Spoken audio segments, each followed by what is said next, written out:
అధ్యక్ష, మాకు గవర్నర్ గారు ఇచ్చిన ప్రసంగం ఒక్కొక్కటి కూడా మేము తయారు చేసుకున్న ఈ మేనిఫెస్టో ప్రతిరూపం అధ్యక్ష.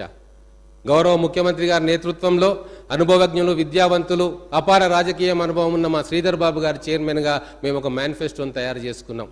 ఆ మేనిఫెస్టో తెలంగాణలోని అన్ని వర్గాలు, అన్ని సమాజాలు కలిసి వచ్చి గాంధీ భవన్కి వచ్చి 10 సంవత్సరాల్లో మాకు ఈ కష్టాలు వచ్చినాయి, మా కష్టాలు తీర్చే ప్రభుత్వం కాంగ్రెస్ ప్రభుత్వమే, కాబట్టి ఇవన్నిటినీ కూడా మేనిఫెస్టోలో చేర్చమంటే అవన్నీ తీసుకొని కూర్పు కట్టి ఒక హారంగా మేనిఫెస్టోలో చేర్చుకున్నాం. ఆ మేనిఫెస్టోనే గవర్నర్ గారి ప్రసంగంలో తూచా తప్పకుండా ప్రభుత్వం అమలు చేస్తుందని చెప్పడం జరుగుతుంది అధ్యక్ష. ఏమున్నది అధ్యక్ష?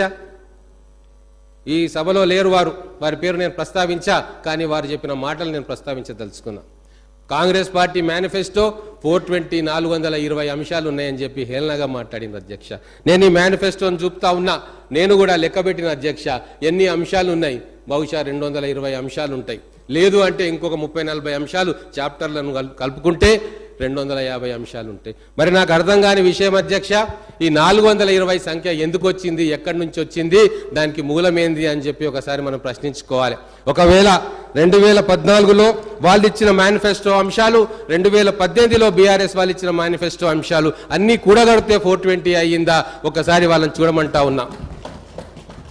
లేదా మొత్తము ఇచ్చిన అంశాలు, ఇచ్చిన మేనిఫెస్టో, ప్రజలకు ఇచ్చిన వాగ్దానాలు ప్రతి పేజీలో అబద్ధం ఉంది. ఇది 2014లో టీఆర్ఎస్ పార్టీ ఇచ్చిన మేనిఫెస్టో.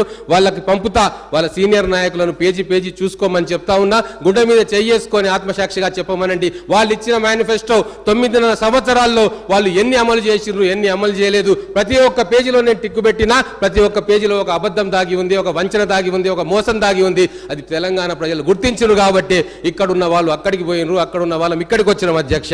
ఇది వాళ్ళు గుర్తించాలని చెప్పి నేను కోరుకుంటా ఉన్నా. 420 అంటే 4+2 6 ఎవరు లక్కీ నెంబర్ అధ్యక్ష? చేసిన మోసాలు మనసులో ఉన్నాయేమో, మదిలో ఉన్నవేమో, అందుకే ఆ 420 అనే పదం మాటిమాటికి ఆ నాయకుల నోటి నుంచి బయటకు వస్తూ ఉంది. హుందాగా ఉండాల్సిన అవసరం వచ్చింది. ఒక జాతీయ పార్టీ మేనిఫెస్టో ఇచ్చింది, ప్రజల ఆకాంక్షల మేరకు ప్రజాస్వామ్య పద్ధతిలో పాలన చేస్తామంటే మేనిఫెస్టోలో అంశాలను ప్రస్తావించాలి తప్ప 420 అంశాలు చెప్పి ప్రజలకు చెప్తే నవ్వుకుంటున్నారు అధ్యక్ష. ప్రజలు ఓటమి నుంచి ఇంకా వీళ్ళకు బయటికి రాలేదు, వీళ్ళ మానసిక స్థితి ఏంది అని చెప్పి ప్రజలు ఈరోజు ప్రశ్నిస్తున్నారు అధ్యక్ష. అలాగే టీవీ ఇంటర్వ్యూలలో చూస్తూ ఉన్నాం, ఇవన్నీ చెప్పాల్సిన అవసరం ఉంది కాబట్టి చెప్తా ఉన్నాం.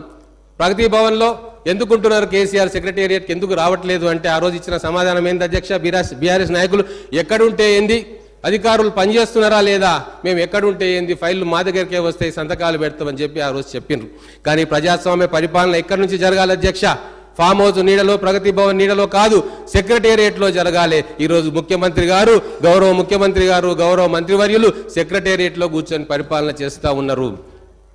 విజిటింగ్ అవర్స్లో అసంఖ్యాక ప్రజానీకం సంబరంతో జాతరలాగా ఈరోజు సెక్రటేరియట్కు వెళ్ళి అధికారులకు దరఖాస్తులు ఇస్తా ఉన్నారు, మంత్రులను కలుస్తూ ఉన్నారు, వీలైతే ముఖ్యమంత్రి గారిని కూడా కలుస్తున్నారు. ఇదే కదా ప్రజాస్వామ్యం అని నేను అడుగుతా ఉన్నా అధ్యక్ష.